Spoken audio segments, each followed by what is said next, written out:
দুনিয়াতে বহু বুদ্ধিমান মানুষ আছে, বহু চালাক মানুষ আছে, কিন্তু একটাও চালাক বা বুদ্ধিমান স্বামী আছে বলে আমার মনে হয় না পৃথিবীতে। বুঝা ঠিক বলছেন? বহু চালাক বুদ্ধিমান মানুষ দুনিয়াতে আছে, কিন্তু কোন চালাক বা বুদ্ধিমান স্বামী দুনিয়াতে। তার মানে কি? প্রত্যেকটা বইয়ের কাছে তার স্বামীটা হলো আস্ত বেকুব। যত বড় শিক্ষিত হোক, যত বড় রাজনীতিবিদ হোক, যত বড় মাথারা হোক, যত বড় শেয়ারা হোক, যত বড় ব্যবসায়ী হোক, বইয়ের কাছে বউগুলা সব বউরা মহিলারা মনে করে কি ম্যাক্সিমাম। এটার ভিতরে আলাদা একটা আনন্দ আছে। বইয়ের কাছে বেশি শেয়ানা সাজার ভিতরে বেশি আনন্দ নাই। পরিবারের কাছে বেশি শেয়ানামি করতে হয় না, সেখানে বোকা সাজার ভিতরে একটা আনন্দ আছে। যাই হোক, তো ওই যে ভদ্রলোকের কথা বলছিলাম, বাজারের কথা বলছিলাম, যে বাজার করে মহিলাদের খুশি করা খুব কঠিন। আপনি গোশত কিনেন, মাছ কিনেন, যাই কিনেন, তারা খুব কমই সন্তুষ্ট থাকে। বেশিরভাগ ক্ষেত্রে সব মেয়েদের কথা বলছে, কেন সন্তুষ্ট থাকে না? কারণ তারা আশা করে আরো কম দামে কিনবেন, আরো কম দামে কিনবেন। আপনি যদি গেলে তারা খুশি, হেঁটে গেলে আপনারা বকা দিলে সে। তো এক সরকারি কর্মকর্তা, বড় কর্মকর্তা আমাকে বলতেছিলেন যে দেখেন, আমি সারা জীবন বাজার করি আর বইয়ের বকা শুনি। আমি চলে যাওয়ার পর আমার অফিসের একজন কেরানি আছে, তাকে দায়িত্ব দিয়েছি বাজার টাজার করার জন্য। এই লোক বাজার করার পর আমার বউ বিরাট খুশি, বলে যে তার নাম ধরে বলতেছে, অমুক বাজার করলে প্রতিদিন ঠিক মতো বাজার করে, দাম ঠিকঠাক থাকে, মাপজন সব ঠিকঠাক থাকে, তোমার প্রতিদিন ভরায় দেয়, দোকানদার কমায় দেয়। 2 কেজির গোস্ত আমার কাছে মনে হয় 1.5 কেজি দিচ্ছে, ওজন কম দিচ্ছে মনে হয়, নজরে পড়বে না। তো লোকটা বলেছে আমার খুব সন্দেহ হলো, একই দোকান থেকে আমি অনেক, সেও অনেক, আর আমার তো সকালে কথা না, পরিচিত দোকানদার। তাহলে মহিলা এই কথা বললো, তার ব্যাপারে কাহিনী দেখে তারা ডেকে বলছে, বলো তো কাহিনী কি, সিক্রেট। তো লোকটা বলতেছে যে স্যার, সত্য বলতে কি, আমি গোস্ত 3 কেজি কিনলে ম্যাডামকে বলতাম 2 কেজি, 1000 টাকা কিনলে ম্যাডামকে বলতাম 500 টাকা। টাকা তো আপনি দিবেন, আপনার সাথে বোঝাপড়া হবে, কিন্তু আমি জানি বাসায় এটা বললে বউরা খুশি থাকে। এই জন্য আমি একটু কমায় কমায় বলি দাম, আর জিনিস কমায় কমায় বলি। তখন সে প্রতিদিন 2 কেজি মাংস যেটা দেখে আপনি আনেন, আজকে দেখে যে সে 1 কেজি মাংস উঠবে, তখন সে তো খুশি হবেই স্যার। তখন ওই লোকটা বলছে, দেখেন সে এইটা করে আমার গোটা সংসারে আগুন ধরে গেছে। এইভাবে মিথ্যা কথা বলা কিন্তু জায়েজ নেই। কোন মিথ্যা কথা বলা জায়েজ আছে? ধরেন আপনি আপনার বউরে বললেন, দেখো তুমি চাঁদের চাইতে সুন্দর। কিসের চাইতে সুন্দর? চাঁদের চাইতে উজ্জ্বল মানুষ হয় সম্ভব না? মিথ্যা কথা। কিন্তু এই মিথ্যা কথা কি আছে? জায়েজ। সৌদি আরবের একজন আলেম, ডক্টর আয়দার কারি, মুসলিম বিশ্বের সবচেয়ে জনপ্রিয় আলেমের মধ্যে একজন। ওনার একটা বক্তব্য আমি শুনেছি, অত্যন্ত চমৎকার কথা বলে এবং দারুণ দারুণ টিপস দিয়ে থাকে। উনি বলেন যে একটা ইউনিভার্সিটি প্রোগ্রামে স্টুডেন্টদের সামনে উনি বলছিলেন যে আমি একবার একটা আইডিয়া দিয়েছি দাম্পত্য জীবনের সুখ শান্তির জন্য। বলে যে এটা ইমপ্লিমেন্ট করে অনেকেই সুফল পেয়েছেন, আমাকে ব্যক্তিগতভাবে জানিয়েছেন। টিপসটা কি? টিপসটা উনি বলেন যে বাসায় ঢুকে মাঝে মধ্যে, সবসময় তো লাগা মাধ্যম হবে, যখন দেখবেন বইয়ের মুখ ভালো আছে, বাসায় ঢুকে আস্তে করে লাইটের সুইচ অফ করে দেবেন। তখন বলবো, কি ব্যাপার, লাইট বন্ধ করে লাগে না? তখন বলবো যে দেখো, বাসায় আসলে তোমার চেহারার উজ্জ্বলতা থাকলে আর এই লাইটের দরকার হয় না। মহিলা ধরে ফেলবে যে আপনি পাম্প করে দিচ্ছেন, বাতাস দিচ্ছেন, কিন্তু পাম্প যাকে দেন সে যতই বুঝুক না কেন, কিছু না কিছু কাজ হয়, কিছু না কিছু। একেবারে শতভাগ যদি বুঝে কাউকে প্রশংসা করছেন, সে বুঝে, তারপর সে একটু খুশি হয়, ভালো লাগে। তো উনি বললেন যে শরবত বানায় আনছে বই, তখন বলবেন দেখো চিনি দিও না, চিনি দিও না। তারপর বলবে যে আঙুলটা চুপাই দাও। কেন? কারণ তুমি আঙুলটা চুপাই দিলে এটা চিনি চেয়ে বেশি মিষ্টি লাগে।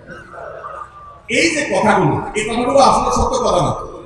এই টাইপের কথা স্বামী স্ত্রীর মধ্যে মিথ্যা হলেও সেটা কি আছে? জায়েজ আছে। ভাই আমার, এই জন্য দাম্পত্য জীবনে সুখ শান্তির জন্য একে অন্যকে ভালোবাসা, প্রশংসা করতে জানা, বিশেষ করে স্বীকৃতি দিতে জানা, ভালো গুণগুলোর কথা বলা, এটা হারিয়ে গেছে। অনেকে মনে করে যে না, ভালো গুণ বললে মাথায় উঠবে, এটা ভুল।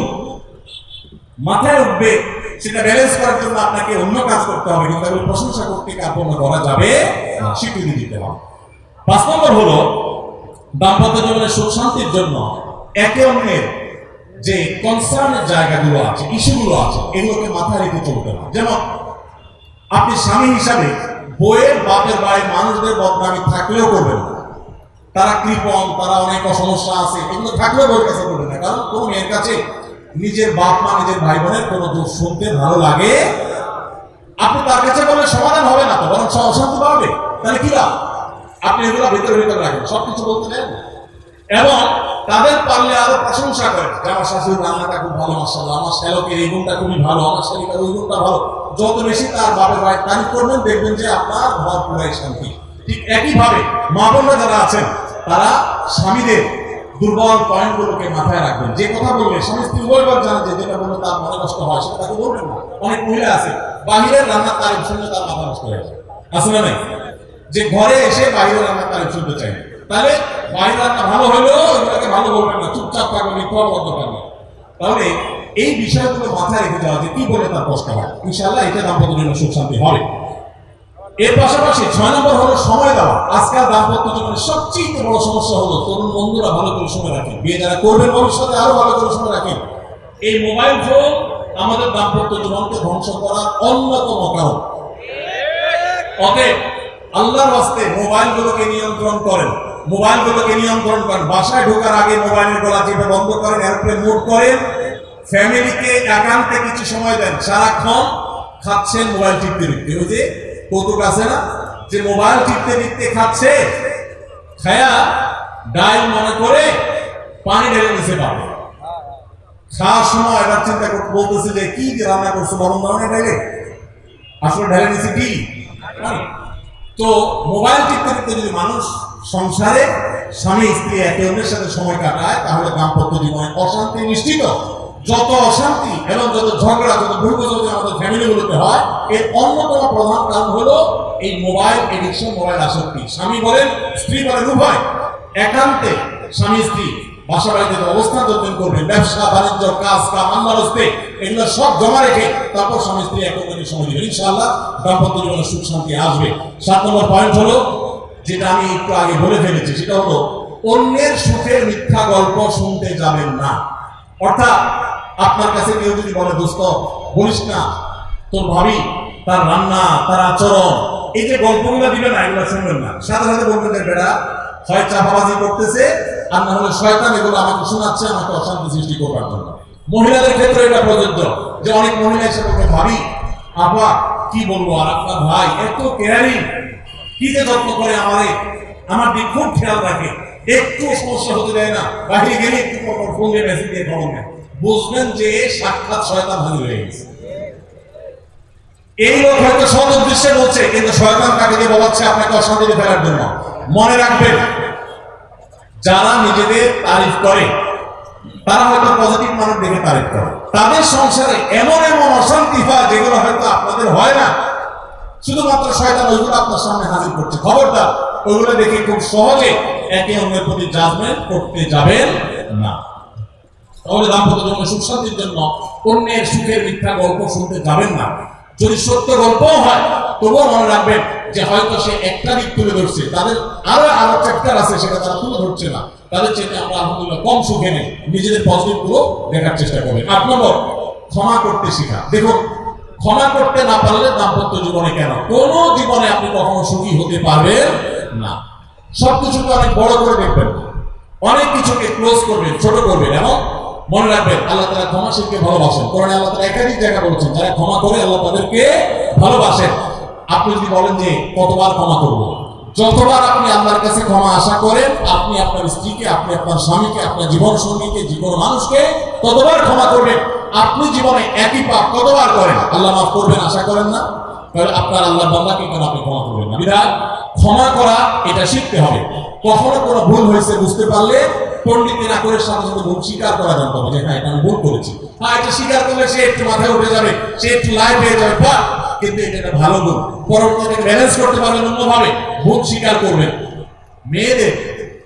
মেয়েদের সাথে বিশেষ করে যখন ঝগড়াঝাটি হয়, কোনো কিছু হয়, মনে করেন ঝগড়া তুমুল আকারে চলে গেছে, এখন আপনার স্ত্রী আপনার মৃত্যুদণ্ড জারি করবেন, জাস্ট এটা বাকি আছে। এই টাইমটাতে আপনি যদি চান যে এই রাগের পারদকে পাতাল থেকে মুহূর্তের ভিতর আমি আকাশ থেকে মুহূর্তের ভিতরে পাতাল নামায় আনবো, আগুনের সাথে সাথে পানি করবো, একটা বুদ্ধি, একটা কাজ করবো, সাথে সাথে পানি হয়ে যাবে। সেটা কি? এতক্ষণ তা তর্ক করছেন, এখন বলেন যে আসলে তুমিই ঠিক বলছো, আমার তর্ক না। ব্যাস দেখবেন যে আগুন পানি হয়ে গেছে। তো ভুল স্বীকার করতে পারে, এটা শুধু স্বামীরা না, স্ত্রীদের ক্ষেত্রে একই কথা প্রযোজ্য। এটা অনেক বড় একটা রোগ। বিশেষ করে ক্ষমা করতে পারে, ক্ষমা করতে যারা পারে না তাদেরকে আল্লাহ ভালোবাসেন না। আল্লাহ তাআলা বলেছেন যে আল্লাহ তাআলা ক্ষমাশীল মানুষদেরকে ভালোবাসেন। আমরা ক্ষমা করতে শিখবো ইনশাআল্লাহ। 9 নম্বর হলো শয়তান যে সমস্ত জায়গাতে ধোঁকা দেয়, এই জায়গাগুলোকে ক্লিয়ার রাখা। যেমন একটা পয়েন্ট বলি, স্বামী স্ত্রীর মধ্যে কিছু কিছু জিনিস প্রাইভেট থাকতে পারে। আপনার স্ত্রী আপনার শ্বশুরবাড়িতে ফোনে কথা বলেছে, কি বলেছে, আম্মা তোমার সাথে কি বলেছে, তোমার আব্বা কি বলেছে, তোমার ভাই কি বলেছে, ব্যক্তিগত বিষয়গুলো খুব বেশি খোঁজাখুঁজি করে জানতে যাবেন না। এগুলো জানতে গেলে অশান্তি হবে। এবং অনেক সময় দেখা যেতে পারে কোনো কিছু দেখে আপনার সন্দেহ হয়েছে, তাহলে এটা পেটের ভিতরে রাখবেন না। আবার খারাপ ভাবে উপস্থাপন না করে সুন্দরভাবে উপস্থাপন করুন যে আমার কাছে এরকম মনে হয়েছে। তাতে সাময়িক ঝগড়া হোক, কিন্তু আপনি ক্লিয়ার হয়ে যাবেন এবং নিজের মধ্যে কোনো ঝামেলা থাকবে না। শয়তান বিশেষ করে ওয়াসওয়াসা, কুমন্ত্রণা, সন্দেহের রোগ দিয়ে দাম্পত্য জীবনে সবচেয়ে বেশি অশান্তি তৈরি করে। এই জন্য সন্দেহকে কোনো স্থান দিবেন না।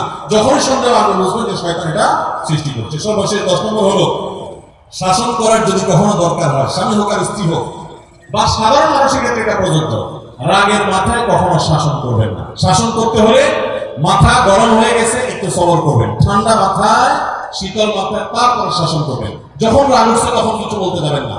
আপনার রাগ উঠছে আজকে, আপনি নিয়ত করেন আগামী 24 ঘন্টা পর এটা আমি বিচার করব, একটা বিহিত করব, এটা আমি কিছু একটা করে ছাড়বো। 24 ঘন্টা টাইম নেন, ইনশাআল্লাহ আপনি নিশ্চিত থাকেন 24 ঘন্টা পর যদি আপনি এটা নিয়ে বসেন, তাহলে আপনার এই বসাটা অনেক বেশি হবে ন্যায়সঙ্গত।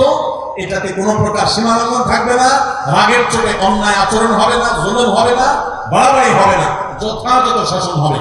যে কোনো মানুষের ক্ষেত্রে প্রযোজ্য। আপনার একটা ছেলে এমন কোনো অন্যায় কাজ করছে, আপনি এখন তাকে মাথা হট হয়ে গেছে, এখন শাসন করতে গেলে জুলুম হয়ে যেতে পারে।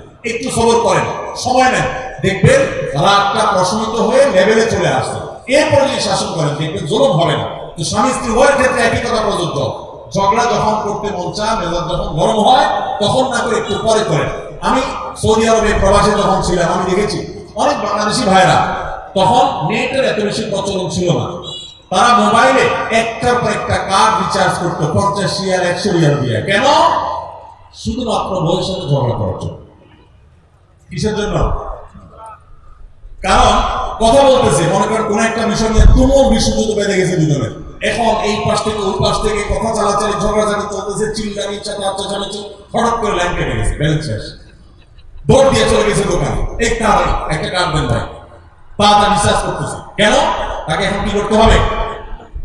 অসমাপ্ত ঝগড়ার সেকেন্ড ইনিংস শেষ করতে হবে। আবার কাজ শেষ হয়ে যাচ্ছে, ইনিংস ঘোষণা হয়ে গেছে, আবার যায় সে কার্ড রিচার্জ করে থার্ড ইনিংসে ঝগড়া করছে। কত বড় বিপদ চিন্তা করছে, কত বড় বিপদ দিবে এই ঝগড়াটা। স্বামী স্ত্রী দুই জায়গায় থাকেন, ফোনে যদি ঝগড়া হয়, আমি বুদ্ধি দেই যে ফোনটা যখনই দেখলেন যে ঝগড়া শুরু হয়ে গেছে, তখন সাথে সাথে মোবাইলটা অফ করে দেওয়া, অফ করে 3 দিন মাত্র রাখেন। অন্য একটা নাম্বার বাটন ফোন দিয়ে আপাতত অফিসের কাজ কাম ছাড়েন, আর বইয়ের সাথে যোগাযোগের নাম্বারটা 3 দিনের জন্য বন্ধ রাখেন। 3 দিন পরে মোবাইলটা আস্তে করে ওপেন করেন। এবার নিয়তি করেন যে ঝগড়া এটাই হবে, বলে বলবেন দেখো তোমার সাথে ঝগড়া এখানে এই পর্যন্ত থামতেছে, আমরা এখান থেকে আবার শুরু করবো ইনশাআল্লাহ 3 দিন পর।